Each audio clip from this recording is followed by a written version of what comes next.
Good morning, Oakwood. I know that chapel is mandatory, but your attendance is not. I mean, your attendance is mandatory, but your attention is not. So thank you for letting me spend this time with you. If I had to give a title to my brief presentation today, it would simply be Joy 101. Joy 101. And it's based on just this simple notion that joy doesn't just happen. It doesn't just happen. There are a lot of people who believe that if you pulled all of the weeds out of a garden, you would immediately have seeds in the garden. In other words, if you got all the bad stuff out of your life, all the good stuff would just automatically grow. Not true. The good life is one based on intention. And so I want to talk about joy today. First, I want to help you have a little more joy than you have right now. If you would do me a favor, I've done this around the world, and when people do this to and for one another, it makes them feel really good. First, how many of you have ever had a fake hug? You know those church hugs, they're at an angle, kind of like that. Hey. How many of you have ever had my grandmother used to give the best hugs in the world. They were typified by being double-barreled. She would pull you in close and rock you until all the problems fell off. Yes, sir. Right? If you would stand on your feet, turn to the person next to you, and give them a big mama hug. Yeah.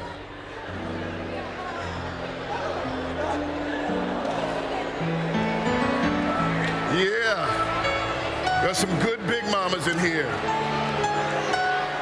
Hey, big mama. Now, do me a favor. Do me a favor and turn to the person next to you and just say these words, these joy-inducing words, and we'll take it a little bit higher. Turn to the person next to you and say these words. You look good today, baby.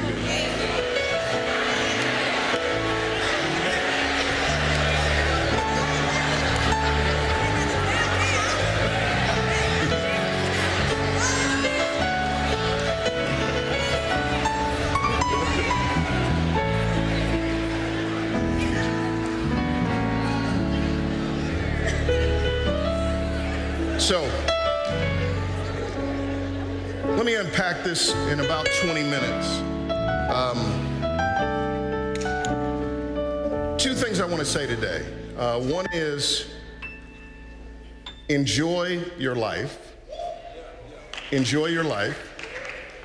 And then enjoy your work. Enjoy your work. That's basically what I want to say today, and I want to give you some fuel, and then I want to give you some tools. Some fuel for your spirit, and then some actionable tools that you can use to experience more joy in your life, because that's God's intention for you. I am a nerd. I'm a nerd by confession and confirmation. Are there any nerds in the room today? Right. By the way, you know we're nerds because we're the only people that would raise our hands when somebody says, are there nerds? And that is a nerd move all by itself. But I have a new definition of the word nerd that will thrill you. A nerd is a person that just never found the off switch to their curiosity. Any nerds in the room? Come on. So when I was growing up, I became fascinated with astronomy. My mother wanted to take me around the world, and she wanted to take me around the universe, but we were poor. I don't know if there are any poor people in the room today. You feel me? So she hacked a solution. And all great people will do that. They have a dream, a goal, an aspiration. They don't have the money for it, so they hack a solution. So at the University of Wisconsin in Milwaukee, they had travel films. My mother would get the brochure, and we'd go on Sunday, and she'd say, this year we're going to China and Russia and India. We would go around the world for free, but then on the other side of the campus, there was a planetarium. and we would tour the universe. And I remember I became enamored with the stars. Looked up and learned the Milky Way, and I learned the Big Dipper and the Little Dipper, and I realized we live in a grand universe that was created by a grand God. Take a look at this image right here. This is our little galaxy. It is magnificent. It is called the Milky Way. It is 100,000 light years across. A light year is the distance you could travel in a year if you could travel at the speed of light, which is 186,000 miles per second. To make it simpler, the speed of light is New York to LA 60 times every time you blink your eye. If you could travel that fast, it would take you 100,000 years to go from one side of our galaxy to the other. But by the time you got there, it wouldn't be there because the entire galaxy is spinning. Now, I bring this up because there are 400 billion stars in our galaxy, of which the sun is an ordinary star. It's 93 million miles away, so big and so hot, you can see it with the naked eye and you can feel it on your skin. And yet it is one of 400 billion, and at that, it is ordinary. Imagine this: how much space must there be between the stars if the upper atmosphere is ice cold and it is filled with burning orbs like our sun? 400 billion. The vastness of our galaxy is unimaginable, and he did it like this: let there be light. So this is the Hubble telescope. The Hubble telescope is about 373 miles above Earth. It travels at about 17,000 miles an hour, and it orbits Earth every 96 minutes. And the reason we put a telescope up above the Earth is because the distortion that's created in the upper atmosphere. So sometimes you have to get above the distortion so you can see a little bit better. So we put it up higher so we could see more, and we did see more. This is what we saw. A classic picture called Class B 1608 plus 656. This is that image.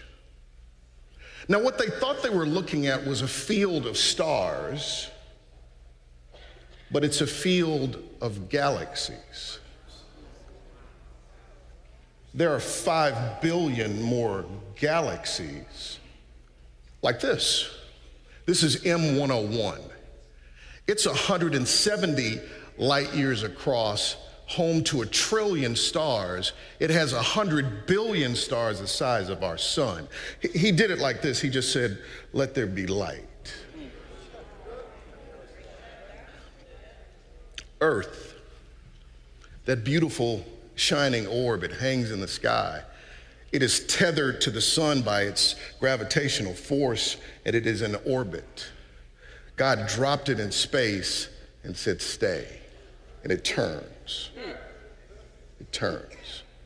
I get up every morning to watch daybreak, and I was sitting watching daybreak one morning, and I said, okay, here comes the sunrise. The sun is rising. And I heard God say, the sun's not rising, the earth is turning toward the sun on time. You resist me, the earth doesn't.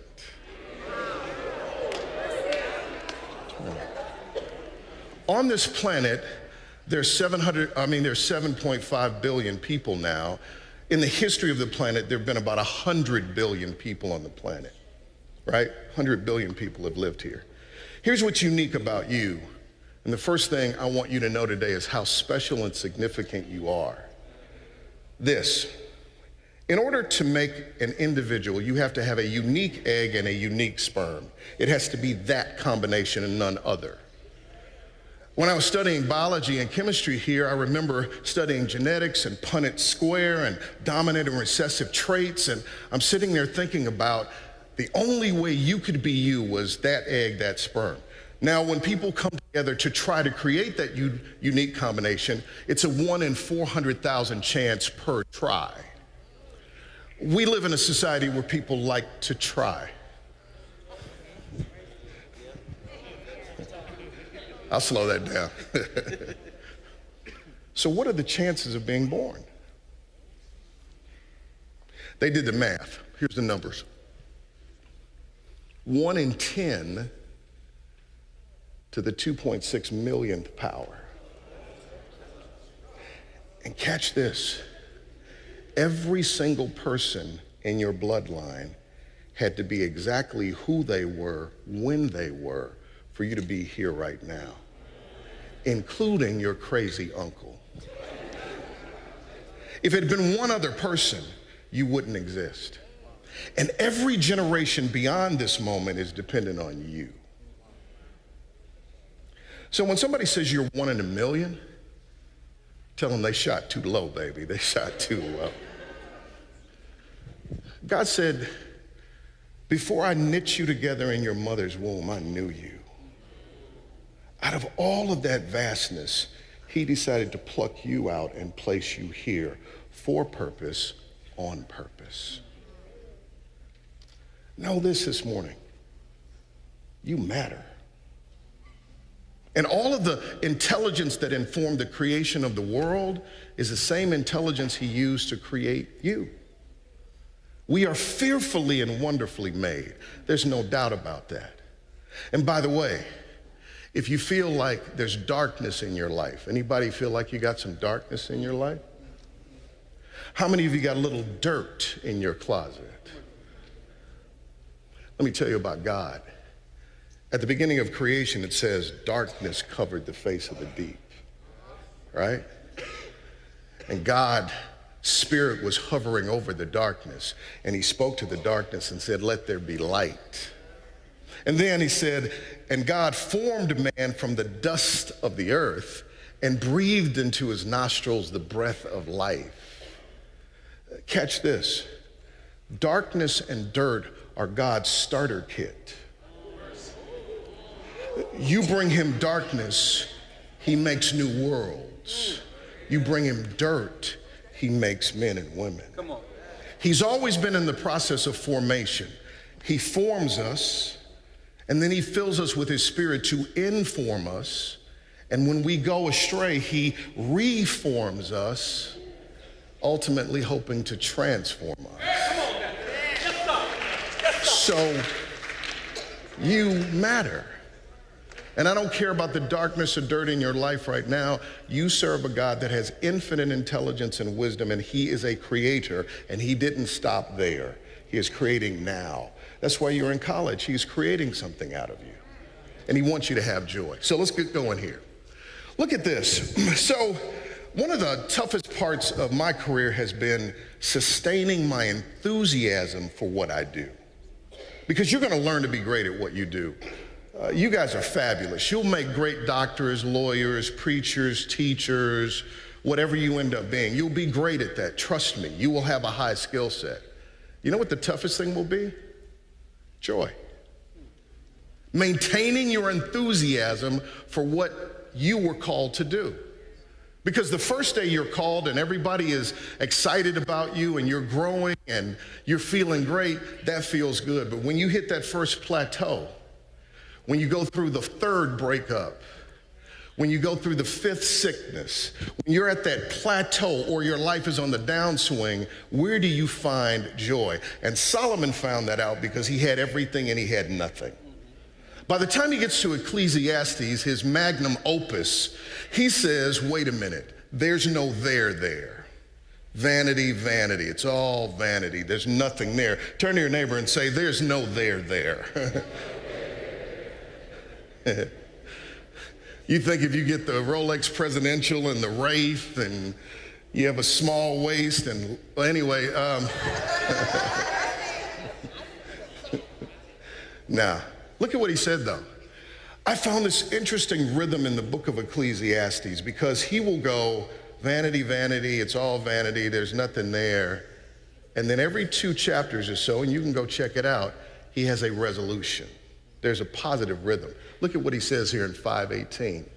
Behold, what I have seen to be good and fitting is to eat and drink and find enjoyment in all the toil with which one toils under the sun, the few days of his life that God has given him. For this is his lot. But look at this. Everyone also to whom God has given wealth and possessions, and right here, power to enjoy them, and to accept his lot and rejoice in his toil. This is the gift of God. And I love this.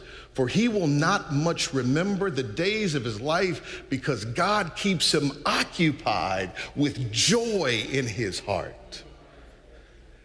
I got the joy, joy, joy, joy down in my heart. Down in my heart. Down in.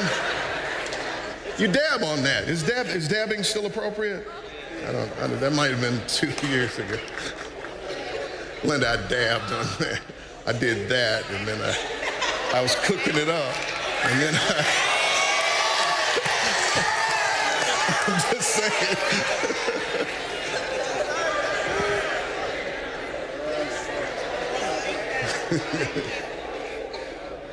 It was somewhat Bodak black. All right, so. Oh yeah, okay, Bodak yellow, thank you.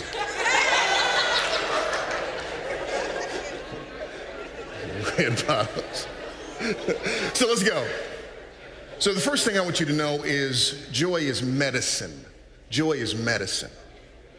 Where are my biology and chemistry majors? Right here, okay. So you'll love this. From a chemical standpoint, the body produces a protein called interleukin-6. It drives inflammation. In scientific research, they took a group of people, they divided them by pessimist and optimist, and they gave them the rhinovirus, which causes the common cold, and they wanted to see who got sick, who didn't get sick. Positive, joyful people either didn't get sick or their immune system was so robust that they bounced back faster. Negative, pessimistic people got sicker faster and stayed sicker longer. It turns out that joy is actually like a cure because it suppresses the production of interleukin-6. The science is catching up to what God said 3,000 years ago. Joy is medicine. But then joy is strength. Check this out. Nehemiah said, go enjoy choice food and sweet drinks and send some of those who have nothing prepared. This day is holy to our Lord. Do not grieve, for what? The joy of the Lord is your strength. So let's talk about joy. I want to give you some instruction in joy. Let me triple check my time. Let's see where I am on my time. 10:45. All right, so what we got, 10 minutes? 10 minutes. 5? Somebody said 5? Somebody said 5. All right, let me knock this out. Quick thing about the brain. So here's what we've learned about the brain. My dad gave me a love for reading, and we loved to read all the time. That was one of his greatest gifts. And I started doing what is called immersive reading. Immersive reading is where you choose a subject, identify the 12 best books on that subject, and then spend a year reading. Read a book a month for a year, and you journal as you read, and started reading about the brain. One of the most exciting things about the brain, is that Dave? What's up, Dave? One of the most exciting things about the squirrel, one of the most exciting things about the brain is neuroplasticity. The brain can change, can reformat itself. So your habitual, persistent thoughts create the set of your mind. So it works like this. Take a look at this illustration. You think a thought over and over, and you become locked to that thought. Trigger, and then it follows through. You lay down a neural pathway. What they found is you can find a better thought to replace the negative thought, and if you think that more persistently, the old thought starts to weaken, that neural pathway starts to weaken, and this new one becomes your new mindset. The old folks used to call it being set in your ways. Be transformed by the renewing of your mind. So the big news today is that change is possible. Tell your neighbor, change is possible, baby.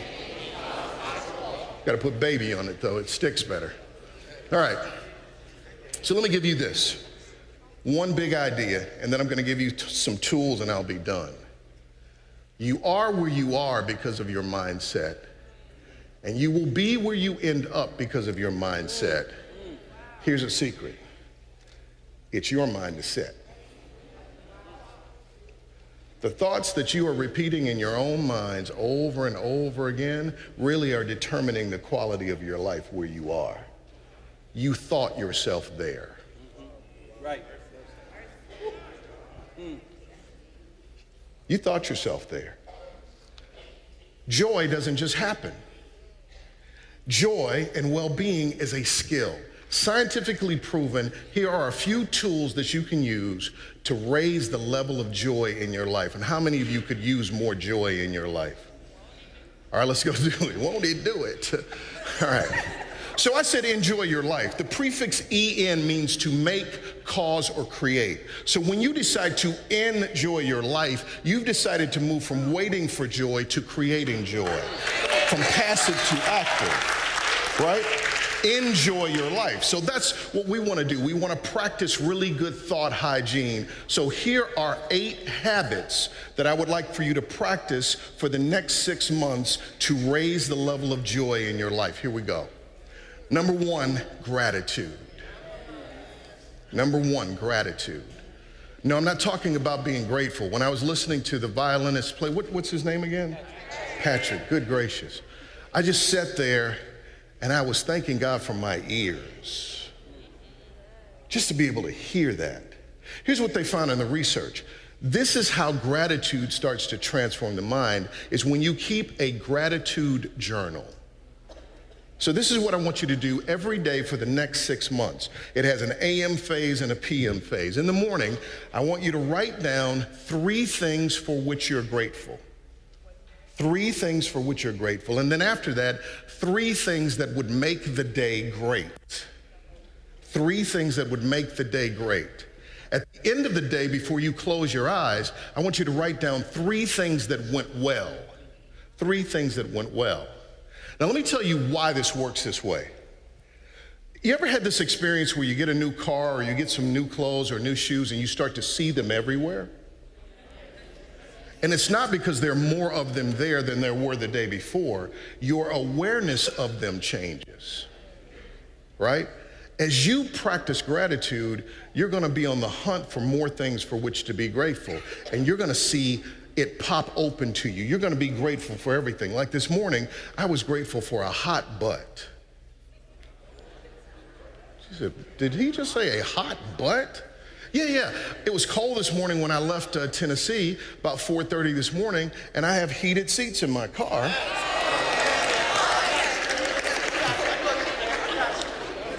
Thus the hot butt. All right, let's go. Gratitude. Number 2, attitude. Turn to your neighbor and say, attitude, baby, attitude. Attitude. Real quick. I have lots of great friends. One of my friends is a fighter pilot. For a hobby, he flies a stunt plane. He flies a stunt plane, and he said, hey, would you like to go up in the stunt plane with me? I said yes, because I like motorcycles, fast cars. I go up. Note to anybody going up in a stunt plane, no Taco Bell. No Taco Bell. A gastrointestinal nightmare, but that's another story. So I go up, we're flying, and he says, take the controls, jam them to your left leg. So I jam the controls to my left leg, and we start spinning like this. I'm looking out of the windows, and I'm getting disoriented. He is not. I'm looking out the windows, and I'm panicking. He is not. He says to me very calmly, check your attitude. I said, you check your attitude, we're about to die. No, when we got in the plane, he told me about this gauge in the plane. That is called the attitude indicator. It shows you the relative position of the wings to the horizon. And when you can't make sense of it out here, gauge, make adjustments until the wings match the horizon, and that's how you stay up. You do 2 things. You check your attitude, and you fix your attitude to stay up. Turn your neighbor and say, check your attitude, baby. Fix your attitude. So here's what I'd like for you to do for the next 6 months, or maybe just 6 days. What I'd like for you to do is 3 times a day. When you get up in the morning, check it, fix it. At noon, over lunch, say your prayer and then say, how's my attitude? And ask your best friend, how many of you have a best friend that will tell you the truth? Would you give them permission to check your attitude? and then fix it. So check and fix. All right, let's go. Let me knock these down and I'll get out of here. 555 plus 1. This is what I call the 1% solution. You should do this every day. 1,440 minutes in a day, 15 minutes is 1% of your day. Do this. 5 minutes reading the word, 5 minutes listening or sitting in meditation, and 5 minutes in prayer using the Lord's Prayer as your framework. You get the eternal part over with, and then when you get down to the last 4 petitions, give us this day our daily bread. In that pocket, ask God for everything you need. Forgive us our debt. Ask him to forgive you for whatever needs forgiveness. But then in that pocket also, forgive everyone that has done anything to you wrong every day. Press the clear button every day. That's your freedom. You'll have more joy. Then, lead us not into temptation. What you're asking God to do is put a lasso around your heart and draw you to him. How many of you are fighting temptations? God has promised to lead you away from that. Ask him every day. List the temptations too. Hey, I met this girl. We were in the car. We were listening to Bodak Yellow. I was feeling some type of way. Do they still say that one? Lead us not into temptation, but deliver us from evil. The deliverance is about being inside that bubble where he protects you from evil. 555 plus 1. Here's the next part, Sabbath. Take a day each week to unplug from the things that drain you so you can plug into the things that fill you and absolutely no work, right? Next, ESN. Exercise, sleep, and nutrition. Simple formula, 30 minutes of exercise a day, 7 to 9 hours of sleep every night. What happened? Y'all are not getting, no? And then the healthiest, at least 1 meal a day, I want you to eat the healthiest, most high octane thing you can eat. So ESN, all of these things scientifically proven to give you greater joy. Next up, positive relationships.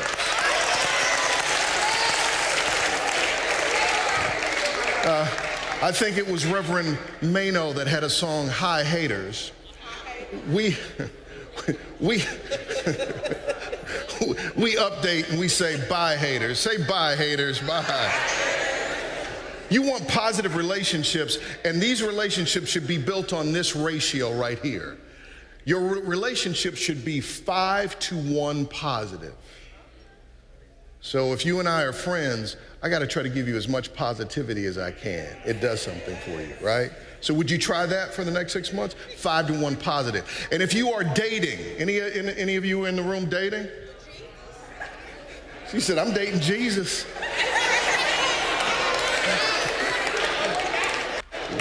Well, let me tell you about Jesus. He will never leave you, nor forsake you. Come on now, Oakwood. Somebody ought to get happy today. I'm just playing with y'all. Work. As the prophet Rihanna once said, work, work, work, work, work, work.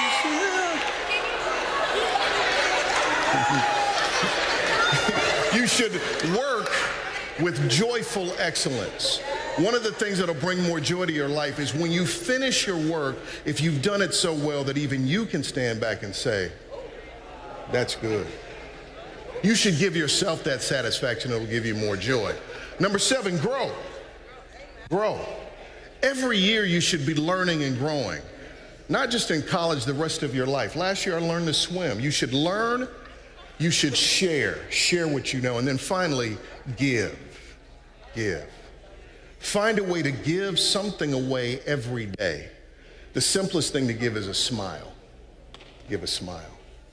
If you'll try those 8 things, and we'll make those available to you for the next 6 months, it is scientifically proven that your mood will lift. If you have depression and anxiety, it will start to lift off of you, and you will have joy in your life. Not perfect happiness, but an operating system based on joy.